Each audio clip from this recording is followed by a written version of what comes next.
Hi everyone, it's Miss Costa here, and in this video we're going to go through some revision for Core 2 Unit 2, which focuses on area and volume. So on this table you can see all of the subtopics that we're going to go through, and once you feel confident with them you can tick them off as completed. Okay, so the first thing we want to focus on is the area of a triangle. Now, hopefully you know what the area of a rectangle is. A rectangle has a base and it has a height. And to work out the area of a rectangle, let's say it was 1, 2, 3, 4 by 2. So 4 squares by 2 squares, the area of it is the space taken up on the inside, and that's 8 squares. Now a triangle is literally half of a rectangle. So whatever the area of a rectangle is, if we halved it, that would give you a triangle. And that's why the formula for the area of a triangle is base times height, just like it would be with a rectangle. So we could imagine that this is a full rectangle. It would be 6 times 8, but I divide it by 2 because it's half of the rectangle. So the formula that we need to remember for a triangle is base times height divided by 2. And what's important is that it's always the perpendicular height. And what perpendicular means is at right angles to. So we're just going to look for what height is at right angles to my base. So for the first triangle, that's quite simple because I can see the right angle, and anything that forms a right angle is perpendicular. So I know I'm going to do base times height. So 8 times 6 divided by 2. And 8 times 6 is 48. No, oh my gosh, my brain stopped working. 8 times 6, I'm just going to do a little trick. So 8 times 6 is the same as saying 4 times 12, which is the same as saying 2 times 24. So yeah, it is 48. Okay, there we go. Just a quick way to see how the doubling and halving method works from the previous unit revision. Okay, so that would give me 48. But I need to divide it by 2 because it's a triangle. So the area of this triangle is 24 centimeters squared. Now for the next triangle, I'm doing the same thing. I do base times perpendicular height. And this is where it's a little bit trickier because I'm given 2 heights. I'm given the slant height, like the diagonal height, and the perpendicular height, which is like the straight up height. I want to use the perpendicular height. So they've given me extra information here to try and trick me, because they want to see, do I know what the perpendicular height is? So I'm going to do 10 times 15 because 10 is the perpendicular height. As you can see, it forms a right angle here.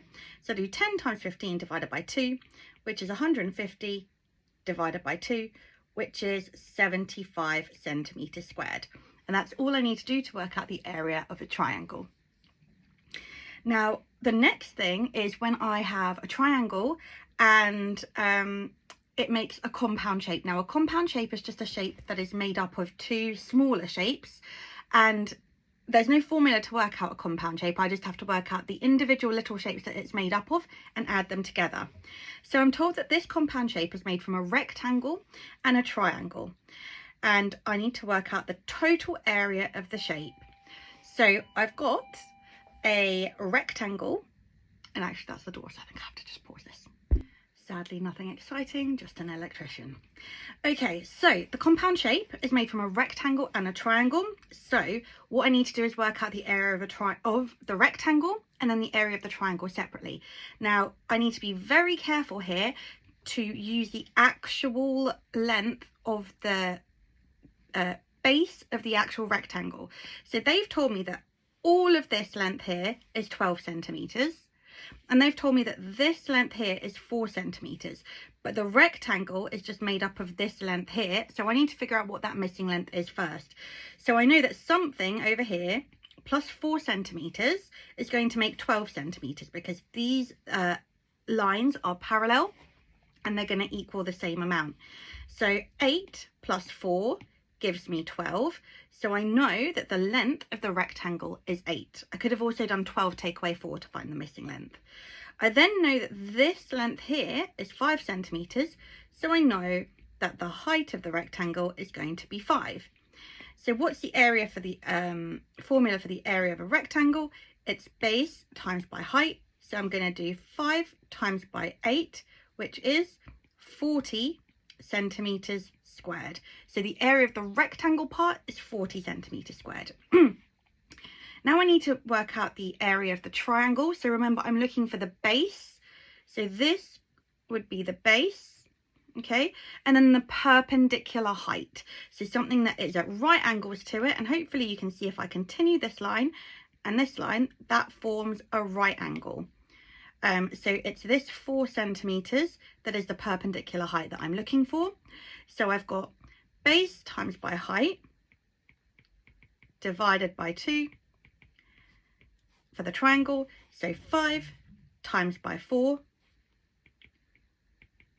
divided by 2 is equal to 20 divided by 2, which is equal to 10 centimeters squared. So therefore, the total area is going to be 40 plus 10, which is 50 centimeters squared. And that's how I'd work out a compound shape. Now, the next types of shapes that we have are parallelograms, and parallelograms can be like just thought of as wobbly rectangles. So they are like rectangles, except they've kind of been slanted to the side. But the only thing that has changed is the angles. Everything else is the same. The area is still the same. It's just the angles have shifted. And you can think, if you chopped off this triangle here and we moved it over here, then that actually, if you squint your eyes and you imagine this has been chopped off, so that's gone, goodbye, then that forms now a rectangle. So that's why we can use the formula for a rectangle for a parallelogram, but remember it's base times by perpendicular height. They're going to sometimes throw in a slant height, the diagonal height, to confuse you. Don't let them. Always look for the perpendicular height, which is the height that is at right angles. So the area of this parallelogram, I'm just going to do base times by height, perpendicular height. I'm not writing that out because, you know, but always look for perpendicular height whenever we're dealing with any shapes. And their area, base times height, so that's going to be 10 times 5, which is 50 centimeters squared. I do the same for the next one. Remember, I do base times by perpendicular height, which is going to be this one. So that's just going to be 18 times 5. And I can use a doubling and halving here because this would be non-calculator. So if I doubled 5, it becomes 10, and 10 is really easy to multiply by. So if you know that you can turn your one of your calculations into a 10, makes your life so much simpler.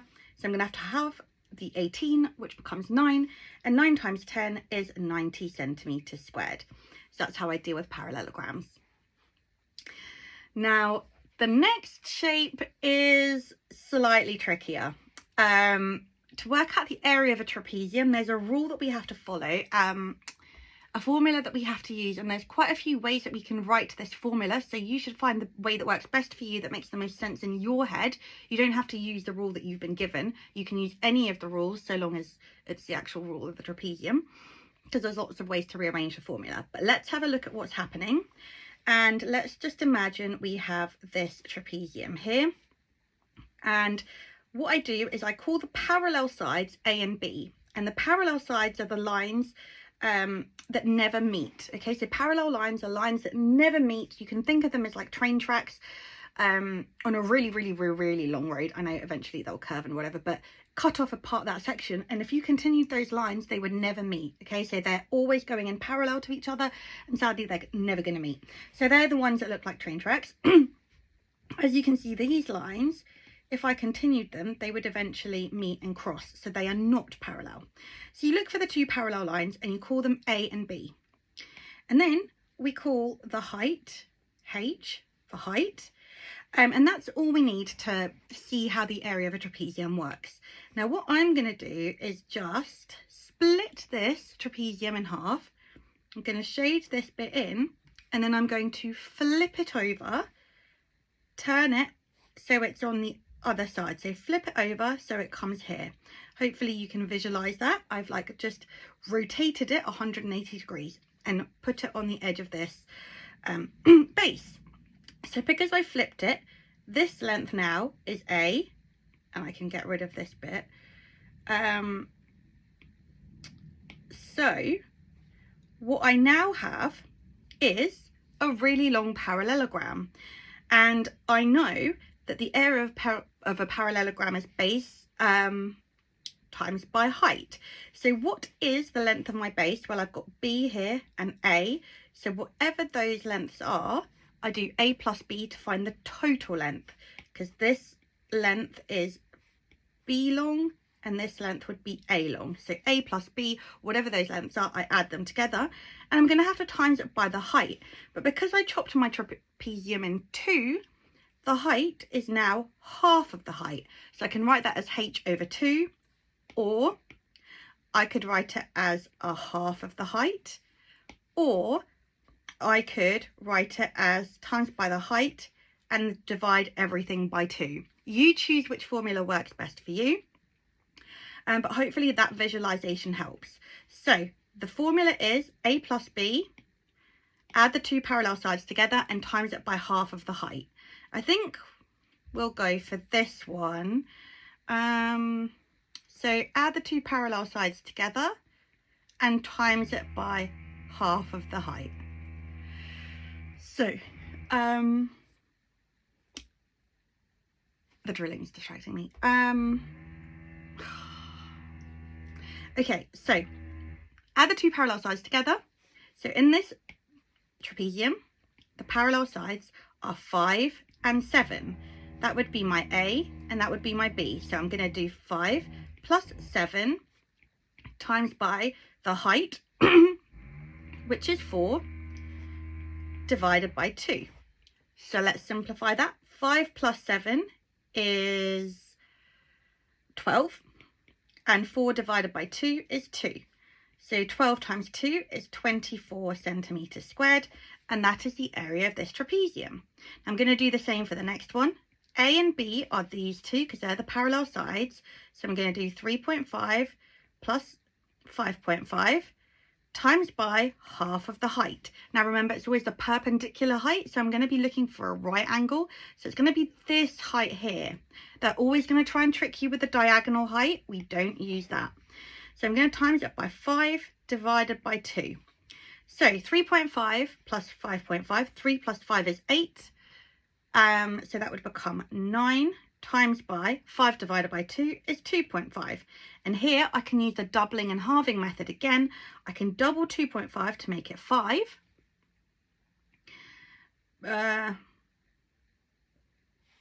And this would have to get halved, so that would be 4.5 times 5, which isn't amazing actually. I could do the doubling and halving again, so make this a 10, and half of 4.5 would be 2.25. So 2.25 times 10 is 22.5 centimeters squared, but that probably would have been a calculator question. If not, then this is how we could have done that. Okay, so next I'm going to be dealing with the volume of a cube. So hopefully you remember the cube numbers from the previous unit. And a cube number is when a number is multiplied by itself 3 times. So how do I work out the volume of a cube? Well, I'm always going to do it in something. So for the purpose of this video, let's just say it's going to be in centimeters cubed, although sometimes it will be in meters cubed, or it will be in whatever the unit is cubed. But for now, let's just stick with centimeters, or let's say millimeters cubed. It's when something has 3 dimensions. So when you've got an area, that's the front part, and that is when I'd say, let's say we're doing 2. We've got 2 by 2 because I'm multiplying 2 squares by 2 squares, and in total that forms 4 squares, 4 little squares. Now if I extended that and I multiplied 2 by a depth of 2, then what would happen is I would have 1, 2, 3, 4, 5, 6, 7, 8. Now you can't see the 6 and the 7 because they are hidden behind, but if you have some multi-link cubes, you can actually build it up, or you could even do it out of Lego blocks or anything. Just build 2 by 2 by 2 and see that it makes up 8 of its unit. So when I'm finding the volume of a cube, the best thing that I can do is work out the area of the front, or the easiest way. So area of the front, and I times it by the depth. Now a cube by definition is like a 3D square. So the cool thing about a square is that all of its sides are the same. So if you know one side length of a cube, you know that all of the side lengths are going to be the same. So that's going to be 4 and that's going to be 4 here.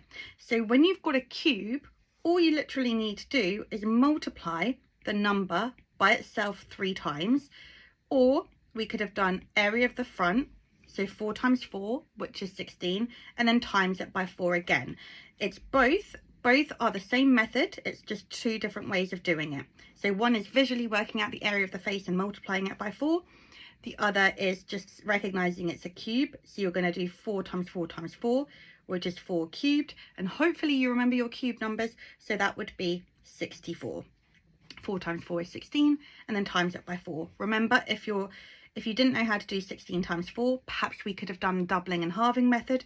If we halve 16 and we double 4, that gives us 8 times 8, which is 64. So always come back to the doubling and halving method when we're doing anything with number. It just helps so much. Okay, so for the next one, we've got 2. So I know that it's a cube, which is a 3D square. So I'm going to work out the area of the front face, which is 2 times by 2, which is 4, and then multiply that by the depth. So what am I doing? I'm doing 2 times 2 times 2, which is 2 cubed, and I know that 2 cubed is 8. So the volume of that cube is going to be 8 centimeters cubed, and this one is going to be 64 centimeters cubed. The key thing here is to know what a cube is. It's a 3D square, and so all of its sides are going to be the same. So the volume of a cuboid is very similar. It's just a cuboid is a 3D rectangle. So that means that all of the sides are going to be different lengths. So this is where the method of working out the front face and then the depth comes in really, really handy. So I work out the area of the front face and I times it by the length or the depth. It doesn't matter what you call it, but the thing that is not one of the dimensions of the front. So here I've got this area here that I'm going to work out, which is going to be 3 times 12, and then I'm going to multiply it by 2. So I do 3 times 12 times 2. Essentially, when you're working out volume, you just multiply the 3 numbers by each other, but you need to know which 3 numbers they are. That's why it's helpful to say area of the front face times by the length. So 3 times 12 is 36, times by 2 is going to be 72 centimeters squared. Cubed. Okay, and we'll do the same for the volume of this cuboid. I work out the area of the front, so I'm going to do 7 times 4, and then I'm going to multiply it by the depth, which is 3. So 7 times 4 is 28. 28 times 3, well, I'm just going to probably do a little multiplication. So 3 times 8 is 24. 3 times 2 is 6, plus the 2 is 8. So that's 84 centimeters cubed. Okay, so now I'm moving on to something slightly trickier, which is an area of a compound shape. So a compound shape is just a shape that has been made up of 2 parts, 2 normal shapes whose areas I know, and stuck together. So what we want to do when we see a compound shape is split it into 2 nice shapes whose area we know how to work out. So I've got a compound shape here, and I know that if I draw a line here, I'd have one rectangle here and another one here, or I could split it like this, so that I've got this rectangle here and this rectangle here, and I work out their area separately. So I don't actually know which way is easiest, but let's split it downwards. Okay, so I'm going to split it over here. So I've got this rectangle here, which is 2, and this length here, which is 8. So for this rectangle, I'm lucky because the lengths actually match up. So 2 times 8 is 16. So this is going to be 16 centimeters squared. For the next rectangle though, this length here is 3, which is great, but this is the rectangle and it's this length that I want. So I'm going to need to do a little bit of creative thinking. So I know this whole length here, hopefully you can't hear the drilling. I know this whole length here is 6 centimeters, and this length here is 2 centimeters. And if I pushed this line down and this line down to the bottom, they would be the same length as the 6. So I know that 2 plus something must make 6. So I could do 6 take away 2, and that would tell me that this length here is 4 centimetres. So then I can work out this area. I do 4 times 3, which is 12 centimetres squared. So my working that I did was 8 times 2, which is 16 centimetres squared, and 4 times 3, which is 12 centimetres squared. So the total area is going to be the area of both of those shapes added up.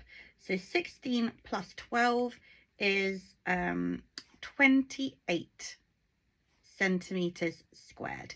And that's how I'd work out the area of that compound shape. Now let's try the next compound shape. So how am I going to split this? Maybe I'm going to split it. I'll split it this way. Okay, so I've got a rectangle here, which has a length of 2 centimetres and 12 centimetres. So that matches up for the rectangle here that I want. So that's okay. I can just do that. 2 times 12 is 24 centimetres squared. So I do 2 times 12, which is 24 centimetres squared, and that's the area of that bit. Oh, this was a great way to split it because I'm actually given all of the areas. So this length is 2, this length is 2, so I'm just going to have to do 2 times 2, which is 4 centimetres squared. And now that I've worked out the individual areas of each part of the shape, I add them together. So 24 plus 4 is 28 centimetres squared. Okay, so here's where it gets a little bit trickier, and I need to calculate the volume of an L-shaped prism. So I use the same thing that I was doing with a normal cuboid, where I work out the area of the cross section, so the front face, and then I multiply it by the volume. So let's have a look at what the area of this front face here. You should recognize it from the shape before. It's very similar. So what do? I break it into two compound shapes. Two normal shapes. So with 3D shapes, if I notice that the length is the same, like a little bit further back, then it's going to be the same length further forward. So I'm just going to label this 2 centimeters here, and I'm going to label this 3 centimeters just to help me with working out my area. So I've broken up my shape into an 8 and a 2 centimeter rectangle. So that area is going to be 16 centimeters squared. And this area is going to be, well, if this whole thing is 6 and this is 2, then this must be 4 centimeters squared, 4 centimeters. So I do 4 times by 3, which is 12 centimeters squared. So the area is going to be 16 plus 12, which is 28 centimeters squared. And therefore the volume is going to be the area of the cross section, which is 28, times by the length, which is 5. And if you remember the doubling and halving trick, I can halve this and double 5, so that becomes 140 centimeters cubed. And that's how I'd work out the volume. So you just work out the area of the cross section and you multiply it by the length. So let's do the same over here. So I know this length here is 12, and I'm going to split it into this. So this total length here is 4, and I know that this length here is 2, which must mean that this part is 2. So I'm going to do 12 times 2, which is 24 centimeters squared, and then 2 times 2, because if this length here is 2, then the one pushed further forward is also going to be 2. So that's 2 centimeters. 2 times 2 is 4 centimeters squared. So I know the area of the cross section, the front face, is going to be 24 plus 4, which is 28 centimeters squared. And therefore the volume is going to be the area of the front times by the depth, which is, in this case, 5. So again, I can use the doubling and halving.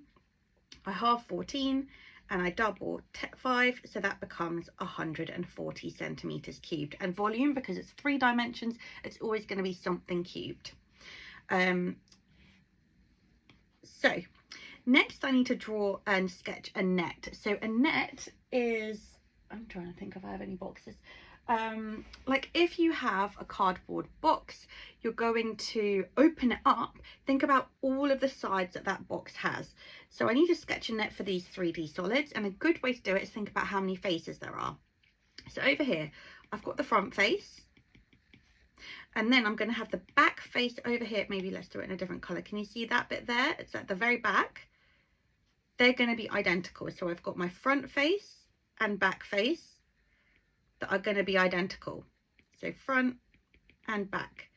Then, and let's actually label them now just so we don't get confused. So the length is 8. So that's 8 centimetres. And the height is 4 centimetres. So I've got 2 cuboids that are 8 times 4. Then I can do the top and the bottom. So let's see that. So that's this area of this face here and the area of this face here. They're going to be the same because it's a cuboid, so their opposite faces are going to be equal. So I've got 8 times by 3 and another 8 times by 3, and that is the top and the bottom. And then the last bit, the last faces I have are the sides. So this side here, which is 4 by 3, and this side here, which is also 4 by 3. And I should have started off by just thinking to myself, it's a cuboid. How many faces is it going to have? Well, it's got 1, 2, 3, 4, 5, 6. Any cuboid is going to have 6 faces. So if you're trying to work out the volume of a cuboid, always think to yourself, it's going to have 6 faces. To work out the total surface area, I just work out the area of each face and I add them together. So 8 times 4 is 32. 8 times 3 is 24. And 4 times 3 is 12. And this would generally probably be on a calculator paper. I'm just going to use a calculator for speed. So 32, I'm going to do 32 plus 32 plus 24 plus 24 plus 12 plus 12.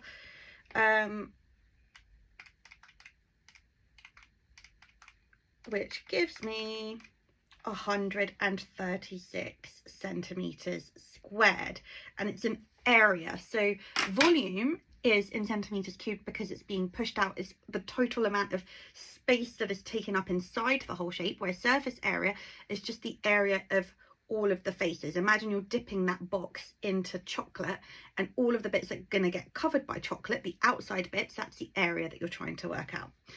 So that's 136 centimeters squared. Now the next one, and I brought this handy toilet roll, which is something that we all use, just to try and demonstrate. So if this is the beginning of the toilet roll, you've got the front, you've got the top bit, and you've got the bottom bit. So that is, oh, I have totally done this wrong. Sorry, I thought we were doing surface area. Okay, well, ignore this and okay, so I'm gonna just, is this the same? No. Okay, well, never mind, you've got an extra bit of surface area and then we're going to cover it again. Okay, so we're sketching a net. Okay, so basically that is when we imagine that we're flattening the shape. So if you flatten the shape, we can say this is going to be the bottom of the shape. So that's going to be 8 by 3. And then you can think these sides here, the front and the back, are going to flatten out like that. And that's going to be 8 by, its height is 4. And then you've got the sides over here, this bit here and this bit here, and they're attached to the bottom. So we're going to put them here. And their lengths would be 3 times by 4 as well. And then the top bit can be added on over here. It's kind of difficult to sort of, the best way to do it is to actually go get a cereal box, get anything that is in a box shape and just tear it apart and think about what it looks like when you flatten it. And that's all a net is. Now for a cylinder with a toilet roll, what actually happens is, if this is the start of my toilet roll and I unravel it, what shape is it? Well, I end up with a rectangle. So when I flatten a cylinder, I'd end up with a rectangle here and then 2 little cylinder bits sorry, 2 little circle bits at the top.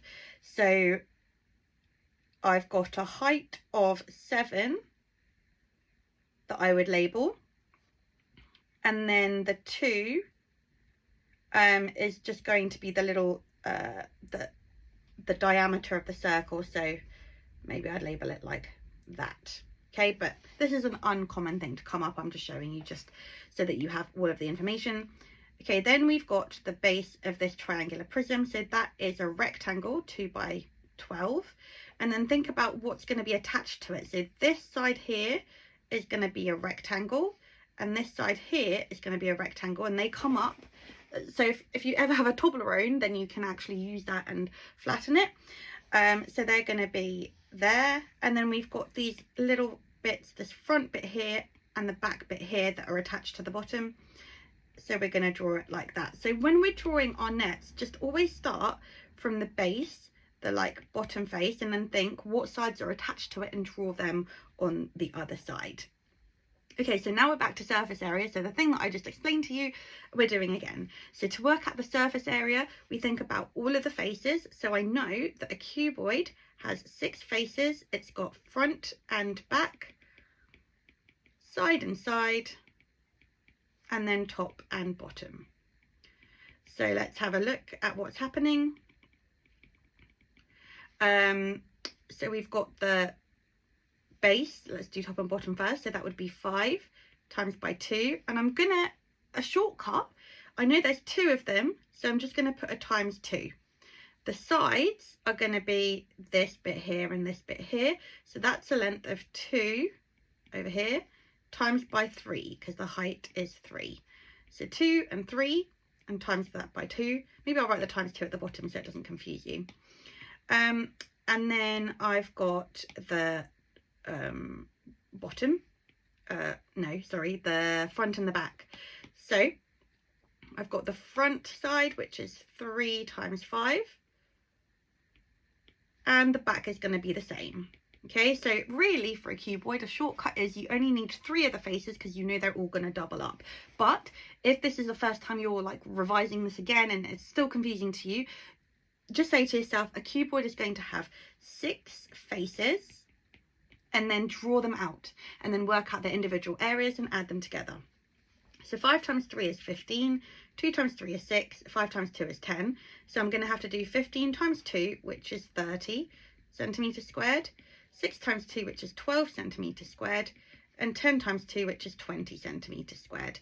So let's add them all together. That would be 30 plus 20 is 50, plus 12 is 62. So that's going to be 62 centimeters squared. Now let's do the same with this cuboid here.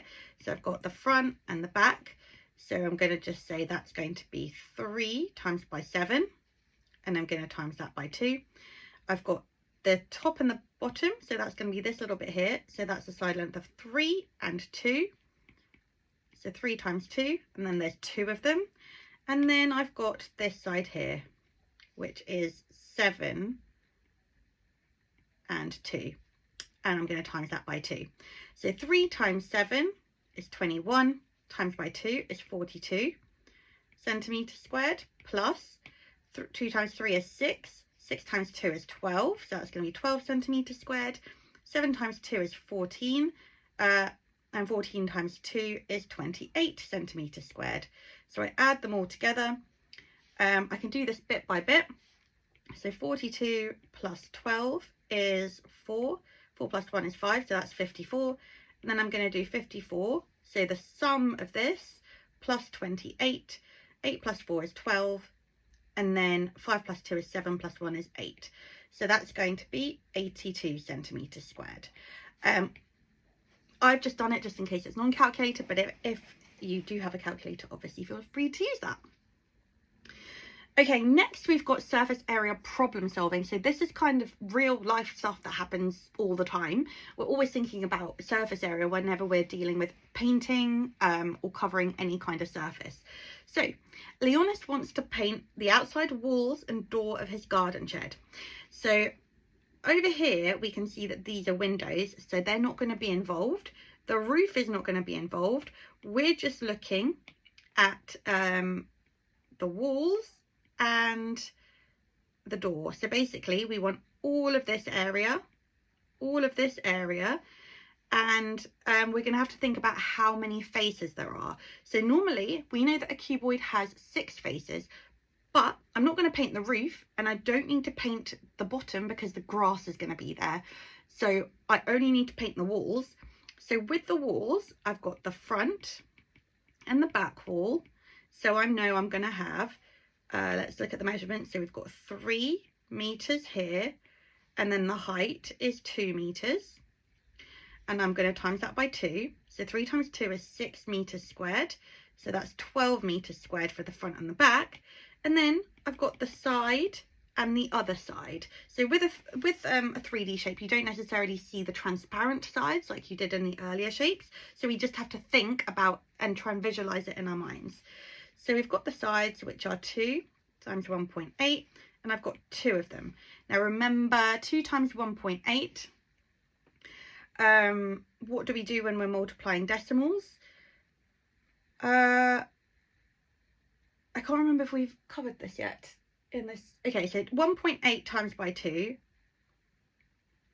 Timesing by 2 is easy because repeated addition is the same as multiplication. So if you're timesing something by 2 and it's a tricky thing like a decimal, you can just add it. If it's times by 3, you'd add it 3 times. So let's add it together. So 0.8 plus 0.8 is going to be 16. Put the decimal point, line it up. 1 plus 1 plus 1 is 3. So that's going to be 3.6 meters squared. And then I'm going to have to times that by 2. So 3.6 times by 2 is going to be, I think we did. No, we haven't. Okay, so again, let's add it together then. 3.6 plus 3.6. 6 plus 6 is 12. 3 plus 3 is 6 plus 1 is 7. So it's going to be 7.2 meters squared. So that's the area. So I haven't looked at the next part of the question yet, because when you have a problem solving question like this, you want to take it step by step and think about all of the things we know. So we've been told that he wants to paint the outside walls and door of his garden shed. So we've worked out what the area of those walls are. So what's the total area? The total surface area is going to be 12 plus 7.2. Oh, and here is where so many people make mistakes, including me. Well, I mean, I realised my mistake, but this is why in the first unit we said it's so important to make sure your decimal points are lined up. So line your decimal points up, and if you run out of numbers, you just put a 0. So I've got 12 plus 7.2, so that's going to be 0.2.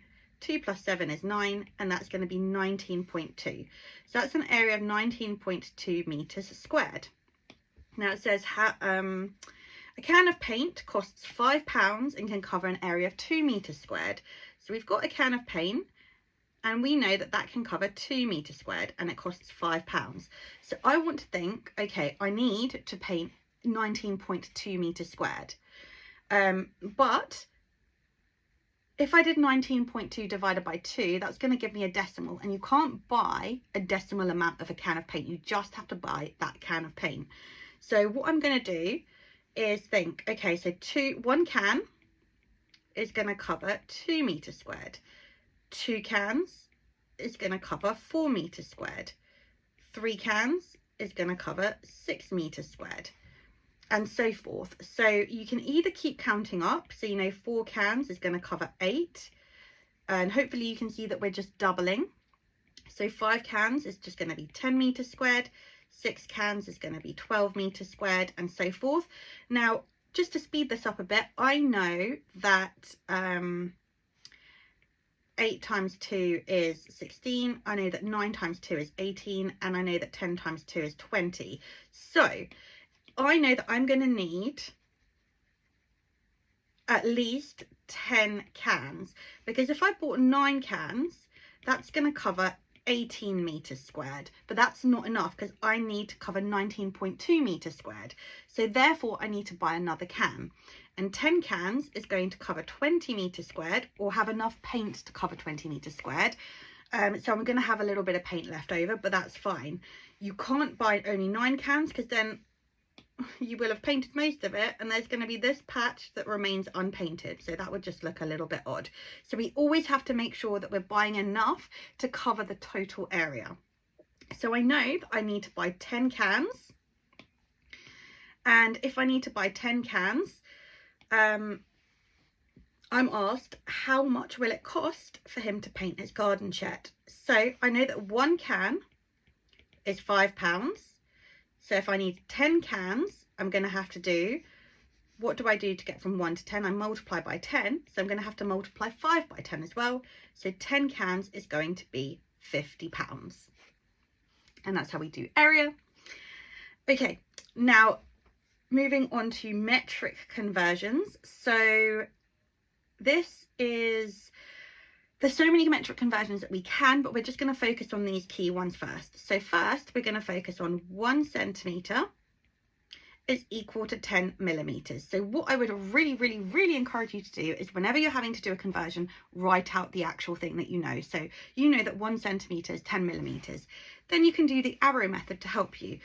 And that tells you, if I start from centimetres and I'm going to millimetres, what's happening? Well, I times by 10. So to turn centimetres to millimetres, I times by 10. But if I'm starting from millimetres and I'm going to centimetres, I'm dividing by 10. So that should help me here. I want to turn 1 centimetre into millimetres. So what do I do to go from centimetres to millimetres? I times by 10. So 1 centimetre is just 10 millimetres. 30 centimetres, what do I do? Well, I know that 1 centimetre is 10 millimetres. So I'm going to have to times 30 by 10. Now there's 2 ways you can do this. Either you know this, because you've written it out, so you know, okay, to turn centimetres to millimetres, I times by 10. Or you write out the thing, so you say 1 centimetre equals 10 millimetres, that's your knowledge that you know, and you're trying to work out what 30 centimetres is. So you think, okay, what have I done to get from 1 to 30? I've times by 30, so I'm going to have to do the same here. So 10 times 30, 1 times 3 is 3, add the 2 zeros is 300. So that's 300 millimetres. And that could have done it that way, or you could have done 30 times by 10, because you could say to yourself, to go from centimetres to millimetres, I times by 10. You choose which method works best for you. Now I'm going from millimetres to centimetres. So I'm starting from millimetres and I'm going to centimetres. So I'm going to be dividing by 10. So again, you could write this out here to just remind yourself. You know that 1 centimetre is 10 millimetres. So to be going from millimetres to centimetres, we divide by 10. So 45 divided by 10 is 4.5. 150, I'm going from millimetres to centimetres, so I'm going to divide by 10.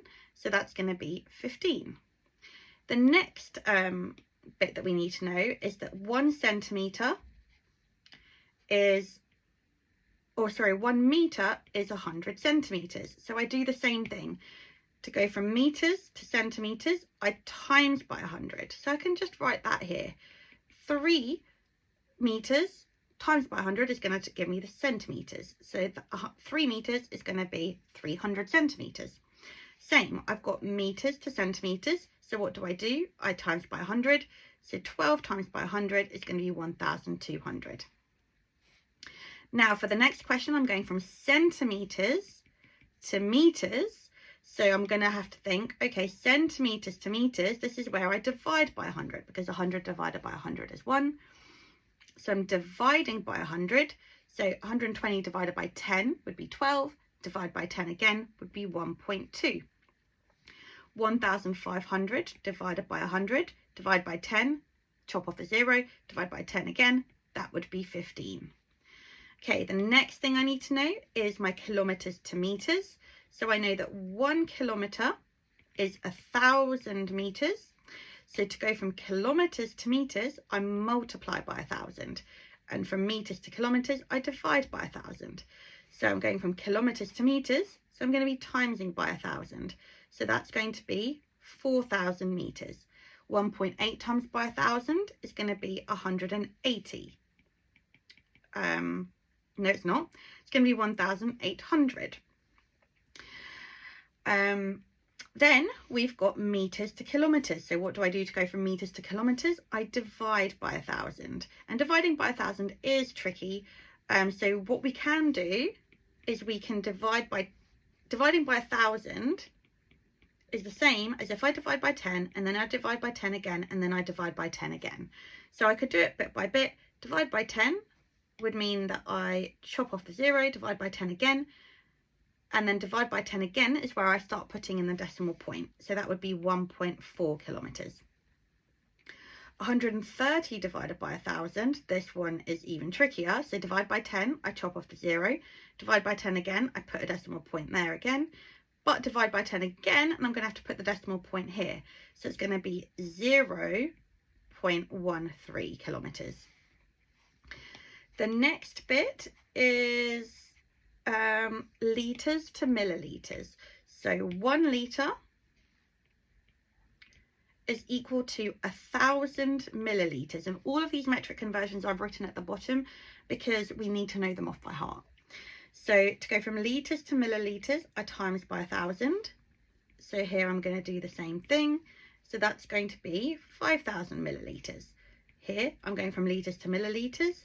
So once again, that's going to be 13,000 milliliters. When I'm going from milliliters to litres though, that's where I divide by 1,000, because 1,000 divided by 1,000 gives me 1. So I'm going to do 160 divided by 1,000. So divide by 10, I'd put a decimal point here. Divide by 10 again, I'd put a decimal point here. Divide by 10 again, the decimal point has to go here.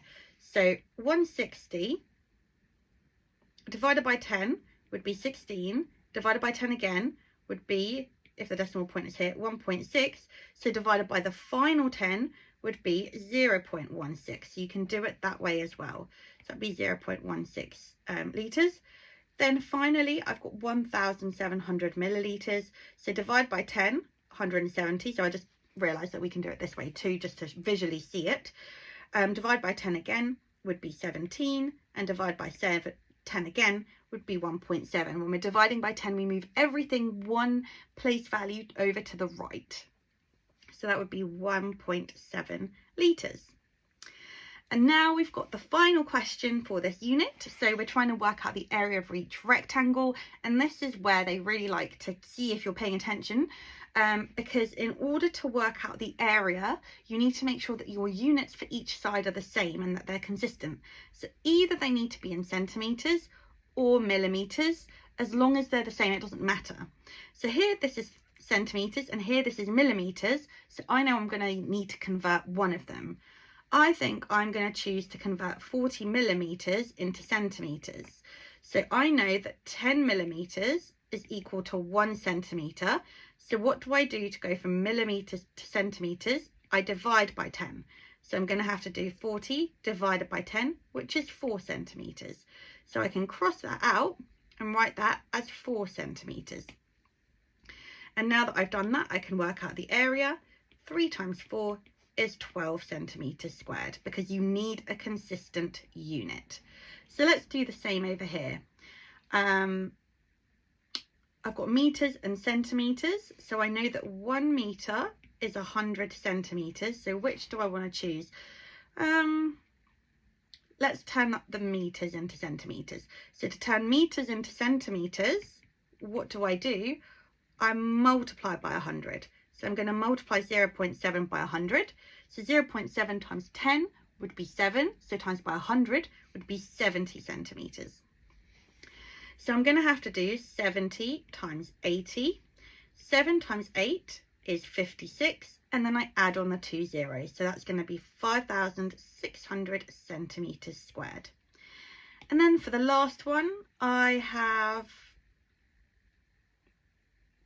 Let's think what's going to be easiest to turn it into kilometres. Okay, so I know that 1 kilometre is 1,000 metres. And I need to work out what 2.1 kilometres is. So what do I do to turn kilometres into metres? I times by 1,000. So I'm going to times by 1,000 here. And that would give me 2,100 metres. So what I need to do is I need to do 5,000 times by 2,100. And remember, we can do the doubling and halving. So I can turn this into 10,000, which means I need to halve this. So half of 2,000 is 1,000 and half of 100 is 50.